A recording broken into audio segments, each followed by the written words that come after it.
Devika's kitchen റെസിപ്പീസിലേക്ക് സ്വാഗതം. ഇന്ന് ഞാൻ നല്ല ഹെൽത്തി ആയിട്ടുള്ള ഒരു ഇഡ്ഡലിയുടെ റെസിപ്പി ആയിട്ടാണ് വന്നിരിക്കുന്നത്. കുക്കുംബർ ഇഡ്ഡലിയാണ്. ഇത് ശരിക്കും ഒരു കൊങ്ങിണി റെസിപ്പിയാണ്. ഇത് അവർ ശരിക്കും ട്രഡീഷണലായിട്ട് മഞ്ഞളിൻ്റെ ഇലയിൽ നമ്മൾ അട പുഴുങ്ങുന്നത് പോലെയാണ് ഉണ്ടാക്കുന്നത്. ശർക്കരയൊക്കെ ചേർത്തിട്ടാണ് ഉണ്ടാക്കുന്നത്. പക്ഷേ ഞാനിപ്പോൾ ഇവിടെ കുറച്ച് വ്യത്യസ്തമായിട്ടാണ് ഉണ്ടാക്കുന്നത്.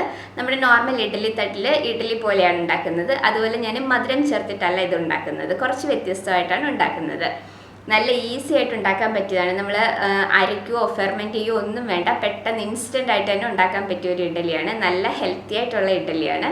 അപ്പോൾ നമുക്ക് എങ്ങനെയാണ് കുക്കുംബർ ഇഡ്ഡലി ഉണ്ടാക്കുന്നതെന്ന് നോക്കാം. അപ്പോൾ നമുക്ക് കുക്കുംബർ ഇഡ്ഡലി ഉണ്ടാക്കാം. അതിന് വേണ്ടിയിട്ട് ഞാനിവിടെ 1 കപ്പ് റവയാണ് എടുത്തിരിക്കുന്നത്. ഇതിപ്പോൾ നമ്മുടെ നോർമൽ റവയാണ്. നമ്മൾ ഉപ്പുമാവ് ഉണ്ടാക്കുന്ന നോർമൽ റവയാണിത്.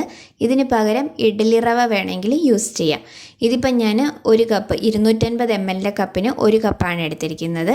ഇതിപ്പം വറുത്ത റവയാണ് എടുത്തിരിക്കുന്നത്. എങ്കിൽ നമുക്ക് ജസ്റ്റ് ഒന്ന് റോസ്റ്റ് ചെയ്തെടുക്കാം. അപ്പോൾ വറക്കാത്ത റവയാണെന്നുണ്ടെങ്കിൽ നന്നായിട്ട് നമ്മളിത് വറുത്ത് വേണം എടുക്കാനായിട്ട്. ഇതിപ്പോൾ ഞാൻ വറുത്ത റവയാണ് എടുത്തിരിക്കുന്നതെങ്കിലും ചെറുതായിട്ട് ഒന്നുകൂടെ ഒന്ന് റോസ്റ്റ് ചെയ്തെടുക്കുന്നുണ്ട്.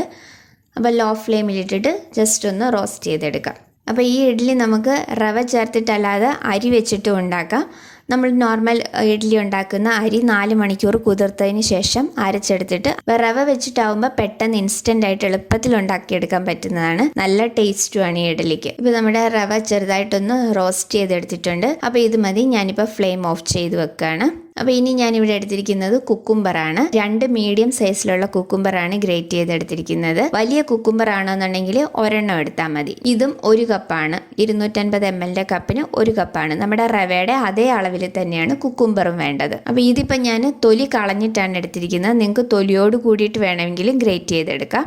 ഇനി ഞാനിവിടെ എടുത്തിരിക്കുന്നത് തേങ്ങയാണ്. ഇതിപ്പോൾ ഞാൻ 1/2 കപ്പ് തേങ്ങയാണ് എടുത്തിരിക്കുന്നത്. ഇതിലേക്ക് ഞാൻ ചെറിയൊരു പച്ചമുളകും കൂടെ അരച്ചെടുക്കുന്നുണ്ട്. അപ്പം നിങ്ങൾക്ക് എരിവ് കുറച്ചും കൂടെ വേണം എന്നുണ്ടെങ്കിൽ 2 or 3 പച്ചമുളക് വേണമെങ്കിലും ചേർത്ത് കൊടുക്കാം. ഞാനിപ്പം ഏറ്റവും എരിവ് കുറച്ചിട്ടാണ് ചെയ്യുന്നത്, കുട്ടികളും കൂടെ കഴിക്കാൻ വേണ്ടിയിട്ട്. അപ്പോൾ ഇതിലേക്ക് വേണം എന്നുണ്ടെങ്കിൽ ഒരു 1/4 ടീസ്പൂൺ ജീരകവും കൂടെ അരച്ചിട്ട് ചേർക്കാം. ഞാനിപ്പോൾ ജീരകം ചേർക്കുന്നില്ല. പിന്നെ നമുക്കിത് സ്വീറ്റ് ഇഡ്ഡലി ആയിട്ടാണ് ഉണ്ടാക്കുന്നതെങ്കിൽ ശർക്കര ചേർത്താൽ മതി, മുളക് ചേർക്കണ്ട ഇതിലേക്ക്. അപ്പോൾ ഇതാ ഞാനിത് അരച്ചെടുത്ത് കൊണ്ടുവന്നിട്ടുണ്ട്. കുറച്ച് വെള്ളവും കൂടെ ഒഴിച്ചിട്ടാണ് ഇത് അരച്ചെടുത്തിരിക്കുന്നത്. അപ്പോൾ ഇതിനി നമുക്കൊരു പാത്രത്തിലേക്ക് ഒഴിച്ചു കൊടുക്കാം. ഇനി നമ്മൾ വറുത്ത് വെച്ചിരിക്കുന്ന റവയും കൂടെ ഇതിലേക്ക് ചേർത്ത് കൊടുക്കാം. ഇനി നമുക്ക് ഈ കുക്കുംബറും കൂടെ ഇതിലേക്ക് ചേർത്ത് കൊടുക്കാം. 1 കപ്പ് കുക്കുംബറാണ്. അപ്പോൾ റവയും കുക്കുംബറും ഒരേ അളവിൽ തന്നെയാണ് എടുക്കേണ്ടത്. ഇനി ഈ കുക്കുംബറിൽ നിന്ന് ഊറി വന്നിരിക്കുന്ന ഈ വെള്ളവും കൂടെ ഇതിലേക്ക് ഒഴിച്ചു കൊടുക്കാം. ഇതിലേക്ക് ആവശ്യത്തിനുള്ള ഉപ്പും കൂടെ ഇട്ട് കൊടുക്കാം. അപ്പോൾ ഇതിനെ എല്ലാം കൂടെ നന്നായിട്ടൊന്ന് മിക്സ് ചെയ്തെടുക്കാം. ഇതിലേക്ക് ഇനി നമുക്ക് കുറച്ച് വെള്ളവും കൂടെ ചേർത്ത് കൊടുക്കണം. അപ്പോൾ ഇത് നമുക്ക് ശർക്കര ചേർത്തിട്ട് സ്വീറ്റ് ഇഡ്ഡലി ആയിട്ട് ഉണ്ടാക്കിയെടുക്കാൻ പറ്റും. അങ്ങനെ ആകുമ്പോൾ നമ്മൾ കുക്കുംബറും റവയും തേങ്ങയും ശർക്കരയും മാത്രം ഇതിലേക്ക് ചേർത്ത് കൊടുത്താൽ മതി. ഇത് നമ്മുടെ നോർമൽ ഇഡ്ഡലിയുടെ ആ ഒരു കൺസിസ്റ്റൻസിയിലല്ല ഇതിൻ്റെ മാവ് വേണ്ടത്. കുറച്ചുകൂടെ തിക്കായിട്ടുള്ള ഒരു കൺസിസ്റ്റൻസിയിലാണ് നമുക്കിതിൻ്റെ മാവ് വേണ്ടത്. ഇത് നമുക്ക് അട പുഴുങ്ങുന്നത് മാതിരി ഇലയിൽ പരത്തിയിട്ട് ഉണ്ടാക്കിയെടുക്കാൻ പറ്റും. ഞാൻ ആദ്യം പറഞ്ഞിരുന്നല്ലോ, ഇതൊരു കൊങ്ങിണി റെസിപ്പിയാണ്. അപ്പോൾ അവരിത് മഞ്ഞളിൻ്റെ ഇലയിലാണ് ഉണ്ടാക്കിയെടുക്കുന്നത്. നമ്മൾ അട പുഴുങ്ങുന്നത് മാതിരിയാണ് ഉണ്ടാക്കുന്നത്. അപ്പോൾ ഇതിലേക്ക് നമുക്ക് കുറച്ച് വെള്ളവും കൂടി ഒഴിച്ചു കൊടുക്കാം. അപ്പോൾ ആ മിക്സിയുടെ ജാറിൽ തന്നെ ഞാൻ കുറച്ച് വെള്ളം എടുത്തിട്ടുണ്ട്. അത് ഇതിലേക്ക് ഒഴിച്ചു കൊടുക്കാം. അപ്പോൾ അതും കൂടെ ഒഴിച്ചിട്ട് നന്നായിട്ടൊന്ന് മിക്സ് ചെയ്തെടുക്കാം. ഇതിലേക്ക് കുറച്ച് വെള്ളവും കൂടെ വേണം. കാരണം ഇത് റവ ആയതുകൊണ്ട് കുതിർന്ന് കഴിയുമ്പോൾ കുറച്ചും കൂടെ തിക്കാകും. അപ്പോൾ ഇതിലേക്ക് ഇനി കുറച്ച് വെള്ളവും കൂടെ ഒഴിച്ചു കൊടുക്കാം.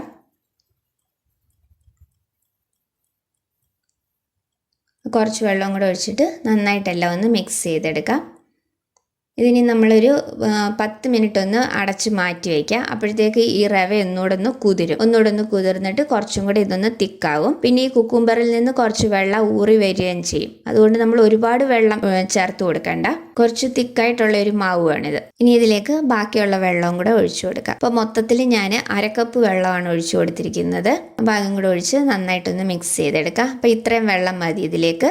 പിന്നെ കുക്കുംബറിൽ നിന്നും കുറച്ച് വെള്ളം ഇതിലേക്ക് ഊറി ഇറങ്ങും. അപ്പോൾ ഇത്രയും വെള്ളം മതി. അപ്പോൾ ഇതിനി നമുക്കൊരു 10 മിനിറ്റ് ഒന്ന് അടച്ച് മാറ്റി വയ്ക്കണം. അപ്പോഴത്തേക്ക് ഈ റവ നന്നായിട്ടൊന്ന് കുതിർന്ന് കുറച്ചും കൂടെ ഈ മാവ് ഒന്ന് തിക്കായി വരും. അപ്പം ഞാൻ ഇതിലേക്ക് ബേക്കിംഗ് സോഡ ഒന്നും ചേർക്കുന്നില്ല. നിങ്ങൾക്ക് വേണം എന്നുണ്ടെങ്കിൽ ബേക്കിംഗ് സോഡ ചേർത്ത് കൊടുക്കാം.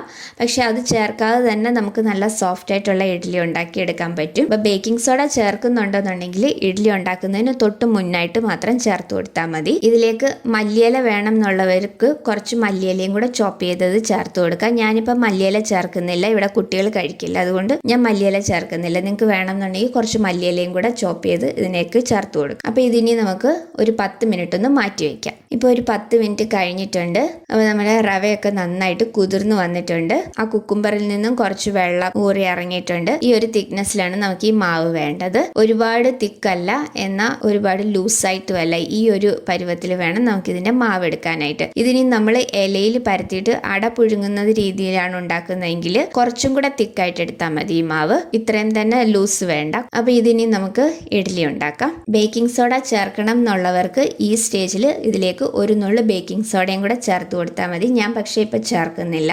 ഇനി നമുക്കിത് ഇഡ്ഡലി ഉണ്ടാക്കാം. അപ്പം ഞാൻ ഇഡ്ഡലി തട്ടിൽ എണ്ണയൊന്ന് തടവി വെച്ചിട്ടുണ്ട്. ഇനി നമ്മൾ മിക്സ് ചെയ്ത് വെച്ചിരിക്കുന്ന ഇഡ്ഡലിയുടെ മിക്സ് ഇതിൻ്റെ ഓരോ തട്ടിലേക്കും ചേർത്ത് കൊടുക്കാം.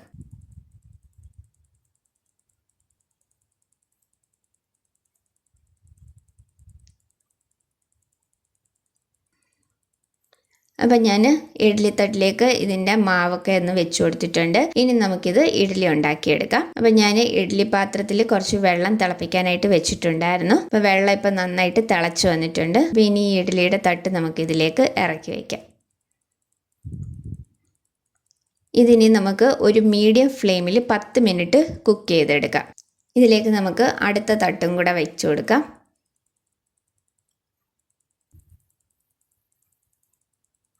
ഇപ്പോൾ ഒരു 10 മിനിറ്റ് കഴിഞ്ഞിട്ടുണ്ട്. ഇപ്പോൾ നമ്മളുടെ ഇഡ്ഡലി നന്നായിട്ട് വെന്തിട്ടുണ്ടോ എന്നൊന്ന് നോക്കാം.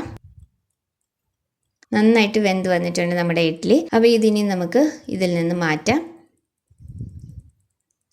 ഇതിനി നന്നായിട്ട് ചൂടാറിയതിന് ശേഷം വേണം നമുക്ക് ഈ ഇഡ്ഡലി ഇളക്കിയെടുക്കാനായിട്ട്. അപ്പോൾ ഇതിനി നന്നായിട്ട് ചൂടാറാനായിട്ട് മാറ്റി വയ്ക്കാം. ഇപ്പോൾ ഇതാ നന്നായിട്ട് ഇതിൻ്റെ ചൂടൊക്കെ മാറി വന്നിട്ടുണ്ട്. ഇനി നമുക്കിതിൽ നിന്ന് ഇഡ്ഡലി എടുക്കാം.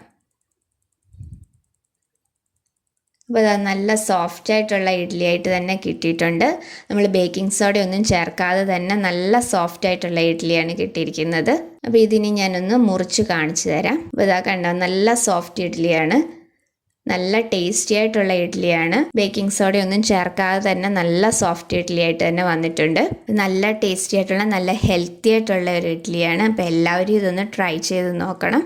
അപ്പോൾ ഈ രീതിയിലോ അല്ലെങ്കിൽ ശർക്കര ചേർത്തിട്ട് സ്വീറ്റ് ഇഡ്ഡലി ആയിട്ടോ നിങ്ങളൊന്ന് ട്രൈ ചെയ്ത് നോക്കണം. രണ്ടായാലും നല്ല ടേസ്റ്റി ആയിട്ടുള്ള ഇഡ്ഡലിയാണ്, നല്ല ഹെൽത്തി ആയിട്ടുള്ള ഇഡ്ഡലിയാണ്. അപ്പോൾ ഞാനിപ്പോൾ ഇതിൻ്റെ കൂട്ടത്തിൽ തേങ്ങാ ചട്നിയാണ് ഉണ്ടാക്കിയിരിക്കുന്നത്. പിന്നെ നമ്മൾ സ്വീറ്റ് ഇഡ്ഡലി ആയിട്ടാണ് ഉണ്ടാക്കുന്നതെങ്കിൽ അതിൻ്റെ കൂട്ടത്തിൽ നെയ്യ് ചേർത്തിട്ടാണ് കഴിക്കുന്നത്. അപ്പോൾ എല്ലാവരും ഇത് ട്രൈ ചെയ്തിട്ട് നിങ്ങളുടെ ഫീഡ്ബാക്ക് എനിക്ക് കമൻസിലൂടെ അറിയിക്കണം. അപ്പോൾ വീഡിയോ ഇഷ്ടമായിട്ടുണ്ടെങ്കിൽ ലൈക്ക് ചെയ്യാനും ഷെയർ ചെയ്യാനും സബ്സ്ക്രൈബ് ചെയ്യാനും മറക്കരുത്. അടുത്ത വീഡിയോയിൽ വേറൊരു നല്ല റെസിപ്പി ആയിട്ട് കാണാം. താങ്ക്